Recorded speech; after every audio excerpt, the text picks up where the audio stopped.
할렐루야. 하나님은 살아계십니다. 살아계신 우리 아버지 하나님의 무궁하신 사랑과 측량할 수 없는 은혜가 여러분 삶에 늘 함께 하시기를 축복합니다. 오늘부터 우리 할렐루야 찬양대를 지휘하신 우리 조기택 집사님, 안수 집사님이십니다. 96년도에 대구 서문교회에서 안수 집사로 장립받으셨습니다. 그리고 경찰 공무원으로 34년 근무하시고 퇴직하셨고요. 그 다음에 대구 수성대학교 음악과를 졸업하셔서 교원 자격증도 취득하셨고 성악을 전공하셨습니다. 그리고 대구 중앙교회, 그 다음에 달성교회 월배 중앙교회에서 지휘자로 지휘하셨고, 그 다음에 대구지방경찰청 경찰학대 동호회에도 지휘하신, 오랜 동안 관심을 가지시고 공부도 하시면서 지휘하셨던 귀한 분이 또 하나님의 은혜 가운데 우리 대구 서남교에 오셔서 할렐루야 찬양대를 지휘하시고 또 앞으로도 계속 지휘하실 터인데, 많은 격려, 기도, 관심을 기울여 주시기를 바라고, 또 악기도 여러 개를 많이 다루시고 현역으로 또 합창단원으로도 지금 활동하고 계십니다. 우리 조기택 집사님으로 말미암아 우리 대구 서남교회 찬양이 더 풍성해지고 또 많은 악기들을 다루고 그것으로 영광 돌릴 수 있도록 하나님께서 함께 해주실 줄 믿습니다. 올해 2020년 새해가 밝았습니다. 올해 우리가 하루하루를 어떻게 사느냐에 따라서 우리 인생이 완전히 달라져요. 그까지만 하루, 그거는 뭐 다음날 잘하면 되지, 내일 잘하면 되고 다음 주 잘하면 되고 다음 달 잘하면 되고 내년 잘하면 되고, 그런 생각들을 품지만 결코 그렇지 않습니다. 하루하루 순간순간에 최선을 다하지 않는다면 그 결과는 완전히 달라질 수 있다는 거예요. 오늘날 일방통행로가 많아요. 차량이 많아지고 교통량이 많아지다 보니까 그것을 원활하게 끌어가기 위해서 일방통행이 많아요. 이런 우리 평리동이나 이런데 또 한쪽 길로 그 차량이 한쪽 방향으로만 가게 되어져 있어요. 그 말은 일방통행이라는 것은 가면 올 수 없다는 거예요. 한번 들어가면은 끝까지 가야 돼요. 나가는 길까지. 중간에 아이고 잘못됐네 돌이킬 수가 없어요. 이게 인생길과 마찬가지예요. 우리 인생 행로도 일방통행입니다. 아이고 잘못 들었네 하고 돌아올 수가 없어요. 캐나다 로키 산맥 가장 높은 곳에는 디바이드 클릭이라는, 우리말로 번역하면 나누어지는 시내, 이런 나누어지는 개울, 이런 의미로 번역할 수 있는 곳이 있는데, 물줄기가 위에서부터 흘러내리다가 큰 둥근 바위에 탁 부딪히면서 갈라지게 되어져요. 그래서 왼쪽으로 흐르는 물은 키킹호스라고 해서, 키킹호스 강으로 해서 결국은 흘러 태평양으로 흘러가요. 왼쪽으로 갈라서 같이 내려오다가 턱 부딪혀가지고 오른쪽으로 간 물은 결국 흘러 어디 갑니까? 대서양으로 가요. 같이 내려왔는데 순간의 부딪힘 때문에 그 방향이 달라지고 결과가 달라진다라는 거예요. 도달하는 곳이 달라져요. 사랑하는 성도들이요, 우리의 삶 또한 그렇습니다. 돌이킬 수 없는 그 삶에서 정말 하나님이 원하시며 기뻐하시는 삶, 복된 삶, 은혜의 삶을 살기 위해서는 하나님이 원하시며 기뻐하시는 믿음의 길을 걸어가야 합니다. 이 길을 결코 중단할 수도 없고 돌이킬 수 없는 거예요. 이미 우리를 이 은혜의 길로, 시온의 대로로 걸어갈 수 있도록, 비록 좁으면 좁은 길이지만 이 길을 갈 수 있도록 우리를 불러주신 하나님을 찬양합니다. 오늘 말씀, 영과 진리로 예배하는 교회라고 제목을 정했어요. 매년 첫 주일은 주제, 그 해 주제를 가지고 하는데, 올해 2020년도 교회 주제표가 바로 영과 진리로 예배하는 교회입니다. 교회는 기본적으로 5가지 가치를 가지고 이루어져야 돼요. 예배와 교제와 전도와 교육과 봉사, 이 5가지가 조화롭게 잘 이루어져야 건강한 교회라고 했어요. 이 5가지가 주제를 가지고 돌아가면서 우리가 말씀의 은혜를 나누고 표를 정해서 힘쓰고자 하는 것입니다. 올해는 예배에 대한 말씀이에요. 오늘 본문도 예수님께서 사마리아 땅으로 지나가시다가 수가성에서 쉬시는 가운데 수가성 여인을 만나고 대화하는 가운데 이제 말문이 막히게 된 이 사마리아 여인이 예배에 대해서 말씀하는 거예요. 그래서 이 산에서, 우리 조상들이 이 산에서 예배하라고 했는데 당신들의 말은, 곧 유대인들의 말은 예배할 곳이 예루살렘에 있다. 그 당시에 사마리아 사람들은 그리심산에 성전을 만들어 놓고 자기들 방식으로 하나님께 제사를 드린다고 그렇게 하고 있었어요. 그런데 마음이 안 좋다는 거죠. 불편하다는 거죠. 유대인인 예수님께, 그런데 당신들은 꼭 예루살렘의 성전에서만 예배를 드리라고 하는데 맞느냐 이거예요.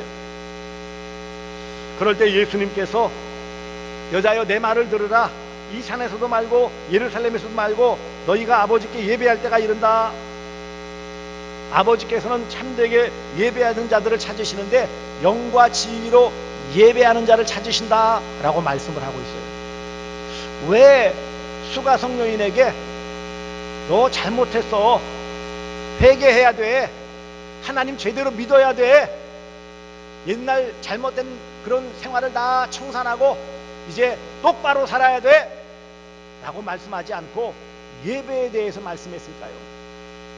결국 이 여인이 과거에 그렇게 참 어렵게 살고 고통스럽게 살고 힘들게 살았던 모든 원인, 남편을 5이나 두고도 만족하지 못하여 천재 남편은 남편도 아니다 라고 말할 만큼 복잡하게 살았던, 문란하게 살았던 이 여인에게 있어서의 가장 큰 문제는 무엇이라고요? 예배였다는 거예요. 그러므로 이 여인을 치유하고 회복하는, 구원에 이르게 할 수 있는 것은 예배라는 것을 알기 때문에 아버지께서 참되게 예배하는 자를 찾으시는데 참된 예배란 바로 영과 진리로 드리는 예배다라고, 이것이 참된 예배다라고 말씀을 하고 있어요. 그러니 이 여인은 이런 예배를 드렸어요? 안 드렸어요? 못 드렸어요. 나름대로는 그리심산까지 가서 그곳에 있는 성전에서 제사를 드린다고 열심히 냈을지 모르지만 그것은요, 하나님이 원하시는 방식이 아니에요. 하나님은 예루살렘에 성전을 두셨고 거기에 하나님께서 주신 그 율법의 말씀대로 제사를 드리는 것을 기뻐하신다고 말씀했어요. 그러니 아무리 열심을 가지고 또 많은 재물을 가지고 많은 시간을 들여서 하나님께 제사를 드리고 예배했다고 해도 그 예배는 참된 예배가 아니에요. 그러니 하나님과의 관계에 있어서 예배가 바르지 못하니 그 삶은 바르지 못하죠. 그 결과는 참 부끄러운 삶을 살 수밖에 없고, 이런 여인에게 영과 진리로 예배해야 된다라고 말씀하시는 것은 참 어찌 보면 이 여인이 이해하기 어려운 말씀일 수 있어요. 아니 어떻게 영과 진리로 예배한단 말입니까? 지금까지 내가 예배드린 것은 다 헛거라는 거예요? 라고 기분 나쁠 수 있습니다.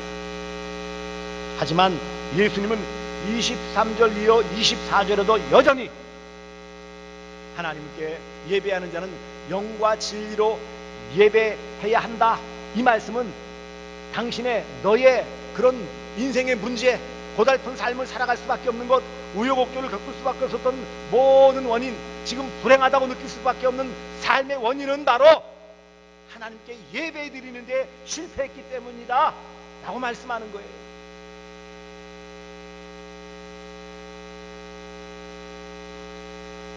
영과 진리로 예배하지 않으면 인생의 실패자가 될 수밖에 없어요. 그렇다면 어떻게 드리는 예배가 참된 예배, 영과 진리로 드리는 예배일까요?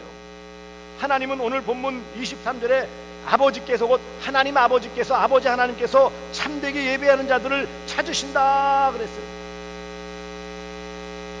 이렇게 예배하는 자들을 찾으신다. 아버지 하나님은 참되게 예배하는 자를 찾고 계세요. 그 참된 예배란 영과 진리로 드리는 예배이며, 그런 예배자만이 하나님과의 관계가 바를 것이고 그 삶에 하나님의 주시는 영육 안에 복을 받아 누릴 수 있음을 말씀하고 있습니다. 방법이나 장소가 아니라는 거예요. 마음, 자세, 태도인 것을 말씀하고 있습니다. 아버지 하나님께서는 그 뜻 가운데서 하나님 아버지를 인정하며 바른 예배를 드리기를 원하신다는 것입니다. 왜냐하면 하나님은 우리의 아버지이시기 때문에. 그래서 23절에 이 수가성녀인, 사마리아 수가성녀인에게 아버지께서라고 친근한 단어를 써요. 하나님이라고 안 쓰고요, 아버지. 그렇다면 이 수가성녀인은 누구라는 거예요? 하나님의 자녀라는 거예요. 비록 형편없이 살고 손가락질 밟고 살고 인생의 실패자라고 그렇게 주눅들어 살고 있는 여인이지만 아버지 하나님께서는 이 여인을 누구로 보신다고요? 자녀로 보신다는 거예요. 그러니 아버지께서, 하나님은 우리의 아버지이십니다. 하나님은 나의 아버지세요. 그러니 그 아버지께 예배하는 것은 마땅한 거예요. 그리고 어떻게 예배해야 아버지 하나님이 기뻐 받으시는지에 대해서도 말씀했어요. 영과 진리로 예배하라. 바른 예배란 영으로 진리로 예배하는 것이다 라는 말씀이에요. 왜 그렇다고요? 하나님은 영이시라는 거예요. 오늘 본문 보시면 24절, 하나님은 영이시니, 하나님이 어떤 분이시라고요? 영이시라는 거예요. 어떤 존재가 보여져서 부처상을 만들어 놓고 어떤 조각상을 만들어 놓고 형상을 만들어 놓고 모양을 만들어 놓고 대상을 만들어 놓고 그렇게 섬기는 대상이 아니라는 거예요. 그런 세상 사람들이 자기들 임의대로 만들어 놓은 존재가 아니라는 거예요. 하나님은 영이시라는 것은 영원 전부터 존재하신 선지하신 하나님, 스스로 계신 하나님, 보이지 않는 하나님이시지만 보이게 모든 것을 역사하시는 하나님, 영이신 하나님이에요. 그러니 그 영이신 하나님께 예배하려면은요, 단지 우리의 몸만 제대로 움직였다고 해서 드리는 것이 아니라는 거예요.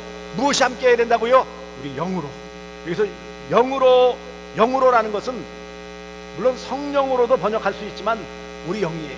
결국 성령의 도우심을 받은, 성령의 인도하심을 받은, 성령 충만한, 성령으로 거듭난 그 영, 그 영을 소유한 그리스도인들만이 하나님께 예배할 수 있는 거예요. 영으로 예배라는 것은 거듭나야 되는 거예요. 어떻게 거듭나요? 성령으로 거듭나는 거예요. 그러므로 영으로 예배한다는 것은 성령으로 거듭난 그 심령, 믿음을 가지고 의지하는 그 심령으로 예배해야 할 때 하나님은 그 믿음의 예배를 기뻐 받으신다는 것입니다. 그 영혼이 거듭나고 구원받은 그런 영으로 하나님께 예배할 때 영이신 하나님은 그 영을 기쁨으로 받아주시고 안아주시고 품어주시고 그 모든 것을 기꺼이 받아주신다라는 것입니다. 할렐루야. 진리로 예배한다고 그랬어요. 진리. 이전 개역 성경에서는 진정이라고 표현했어요. 진리인데 참이라고도 표현할 수 있고요, 진리라고도 표현할 수 있고 진정으로도 번역할 수 있어요. 이 말은 하나님께서 제시하신 참된 방법으로 예배한다라는 거예요. 내식 내방식으로. 결국은 앞서 영으로 예배한다라는 것은 형식적인 예배를 드리는 유대인들을 꾸짖는 내용이라면, 왜냐하면 유대인들은 마음과 뜻과 정성을 다한 성품을 다한 예배를 드리지 않았어요. 율법에 기록되어 있다고 따라한다고 했지만 껍데기만, 재물이 이러쿵저러쿵, 방식이 이러쿵저러쿵, 이런 겉 형식적인 것에만 매여 있기 때문에 영, 그 중심이 하나님께 기울어지지 않았기 때문에 그 예배는, 유대인들의 예배는 실패한 예배였어요.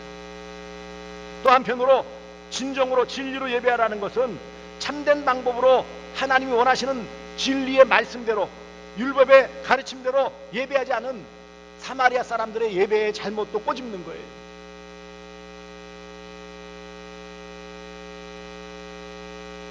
그러므로 정리하면 영으로 예배한다라는 것은 유대인처럼 형식적인 예배가 아니라 그 마음 중심을 기울이고 정성을 다한 예배를 말씀하는 거예요. 진리로 예배한다라는 것은 하나님이 제시하신 방식대로, 방법대로, 원하시는 뜻대로, 하나님이 원하시는 참된 방법으로 드리는 거예요. 곧 말씀대로 드리는 예배가, 말씀에 근거한 예배가 참된 영의 진리의 예배라는 것을 말씀하고 있습니다. 그러므로 예배는 영과 진리로 드립니다. 어느 한쪽만 치우치면 안 되는 거예요.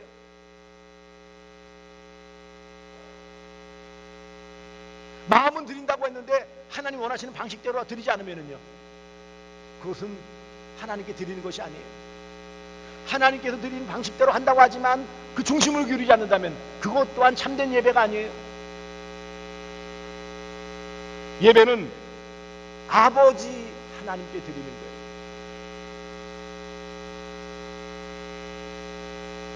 예배는 영이신 하나님께 드리는 거예요. 아버지신 하나님, 예배자, 참된 예배자를 찾으시는 하나님께, 그래서 그 하나님께 영으로, 곧 내 마음 중심, 마음과 뜻과 성품을 다한, 신명기 6장 3절에 나와 있는 말씀과 같이 마음을 다하고 뜻을 다하고 성품을 다하여 하나님을 사랑하는 그 심령으로 그 중심을 기울여 예배하는 것이 바로 영으로 드리는 예배예요. 진리로 드리는 예배란 하나님의 뜻대로 드리는 예배예요. 하나님은 함께 모여서 예배하기를 원하세요. 그것이 교회라고 했어요. 하나님이 원하시는 그런 방식으로 예배하기를 원하세요. 그 안에 말씀이 있고 기도가 있고 봉헌이 있고 찬양이 있고 이런 것들이 어우러지도록 다 성경을 통하여 말씀해 주셨어요. 이런 하나님이 원하시는 기본 예배의 요소를 잘 담아서 예배할 때 이것이 진리로 드리는 예배예요. 진정으로 드리는 예배예요.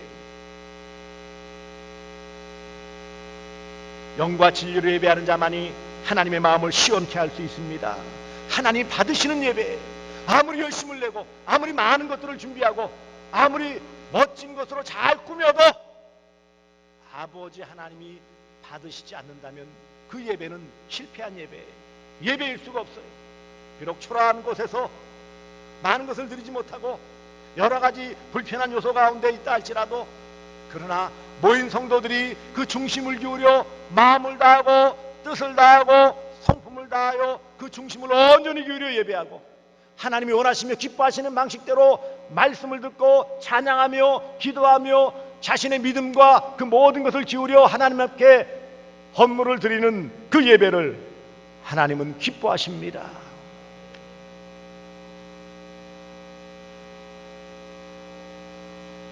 구약에서는 이 제사와 이 제사의 장소, 제물의 종류 이런 것들을 다 낱낱이 구분했어요.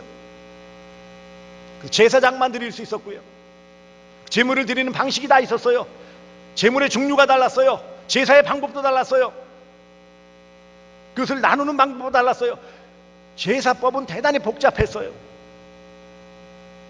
하지만 예수 그리스도께서 친히 대제사장으로서 제물이 되셔서 단번에 화목 제물로 드리심을 통하여 우리는 예수님을 통하여 하나님 앞에 예배드릴 수 있는, 결국 궁극적으로 예수님을 의지하여 예수님을 통한 예배가 영과 진리의 예배임을 믿으시기를 바랍니다. 왜냐하면 그분이 예배할 수 있는 길을 열어놓으셨어요. 하나님과 우리 사이에 화목제물이 되셔서 하나님께 예배할 수 있는 자격을 허락하여 주셨고, 그분이 친히 대제사장이 되셔서 스스로 제물이 되시고 바쳐드림을 통하여 우리는 얼마든지 하나님께 예배할 수 있는 자격이 회복되었고 예배할 수 있는 은혜를 받아 누렸고, 그것을 통해 함께 모여 예배할 수 있는 신앙 공동체를 이루어 주신 것입니다. 그러므로 사랑하는 성도들이여, 2020년도 첫 주일 이 말씀만 받아서 예배자, 참된 예배자, 영과 진리의 예배자가 아니라 우리의 남은 일생이 영과 진리로 예배하는 참된 예배자, 예배의 성공자가 되어 주시기를 주님의 이름으로 축복합니다. 첫날 말씀드렸지만 이 에녹이라는 하나님과 동행하였다라는 이 동행의 의미가 무엇일까요? 저는 예배라고 봐요. 같이 가려면은요, 누구의 마음에 들어야 돼요? 아버지 하나님 마음에 들어야 돼요. 내 마음대로 이리 가고 싶어요. 그건 동행이 아니에요. 가고 싶은 데 가는 거 동행이 아니에요. 가는 방법 정하는 거 동행이 아니에요. 결국 가는 방법이나 거리나 방향이나 위치나 그 모든 것은 아버지 하나님께 맡긴 것이 바로 동행이에요. 이게 예배예요. 주일 1시간 예배 드리는 것으로 예배 드렸다고요? 아니요. 결국은 이런 주일 함축되어져 있는 예배를 시작해서, 왜냐하면 주일이 첫날이잖아요. 첫날 시간 정하여 예배를 드림을 통하여 우리 남은 6일 동안의 모든 삶도 예배자의 삶, 예배적인 삶, 예배의 삶을 살겠습니다. 모든 삶의 현장에서, 가정에서, 일터에서, 모든 삶, 또 학교에서, 삶의 현장에서 마음을 다하고 뜻을 다하고 성품을 다하여 하나님을 섬기는 예배적 자세로 섬기겠습니다. 그 모든 일을 또한 하나님의 원하시는 말씀대로, 하나님의 진리대로, 그 방식대로 살겠습니다 라는 고백이 바로 예배예요. 예배 잘 드려놓고 그러면 엿새 동안 마음대로 살라는 것입니까? 아닙니다. 거룩한 산제사, 산예배를 드리는 것은 남은 엿새예요. 하나님은 우리 모든 자녀든 우리가, 아버지 하나님은 영과 진리로 예배하기를 원하시고 영과 진리로 예배하도록 다 허락해 주셨습니다. 그리고 영과 진리로 예배하는 자에게는 놀라운 복을 주시는데, 이 수가성 여인을 보세요. 이 말씀을 받자마자 뛰쳐나가서 수가성에 가서 사람들에게 예수님을 전합니다. 28절 본문 뒤에 보시면 여자가 물동이를 버려두고 동네에 들어가서 사람들에게 이르되 내가 행한 모든 일을 내게 말한 사람을 와서 보라, 이는 그리스도가 아니냐 하니, 예수를 그리스도로 받아들여 참된 예배자로 거듭난 거예요. 그리고 바로 자신을 멸시하고 천대했던, 무시했던 그런 수가성에 있는 사람들에게 예수 곧 복음을 전하는 귀한 일을 감당했음을 볼 수 있습니다. 이처럼 참된 예배자, 영과 진리로 예배하는 자는 하나님이 아버지심을 굳게 믿는 믿음의 삶을 살아요. 예수가 그리스도 구주이심을 믿고 그분을 의지하며 그분을 증거하며 살아갑니다. 영과 진리로 예배하기에 영이신 성령님을 의지하고 그분의 인도하심을 따라 충만한 삶을 살아갑니다. 이것이 영과 진리로 예배하는 자가 받아 누릴 복입니다. 이처럼 영과 진리로 예배하는 그 인생에게 하나님은 인생의 성공자가 되게 해주세요. 지금까지는 때때로 힘들었고 실패자라고 낙인지켰고 또 더 이상 의욕도 상실했고 살아갈 의미도 누리지 못했고 살맛 나지 않은 그런 삶을 살았다면, 이제부터는 영과 진리로 예배하며 이 예배를 통해 하나님과의 관계가 바르게 잘 이루어지면 살맛 나는 삶을 살아갈 수 있어요. 인생의 성공자로 살아갈 수 있어요. 하나님과의 관계가 회복되어지기에 신앙생활에 참 즐거움이 있습니다. 아, 이게 믿음의 삶이구나 라는 것을 경험하게 되어져요. 몸은 피곤할 수 있지만 영은 더욱 새로워지기에 하나님이 무엇을 원하시며 기뻐하실까를 생각하게 되어지고, 함께 예배할 성도들을 바라보면서 힘을 북돋아주고 격려하며 위로하며 함께 나아가기를 기뻐하는 삶을 살게 되어집니다. 그러므로 올해 표인 영과 진리로 예배하는 교회, 영과 진리로 예배하는 성도들 되어 주시기를 주 예수 그리스도의 이름으로 축복합니다.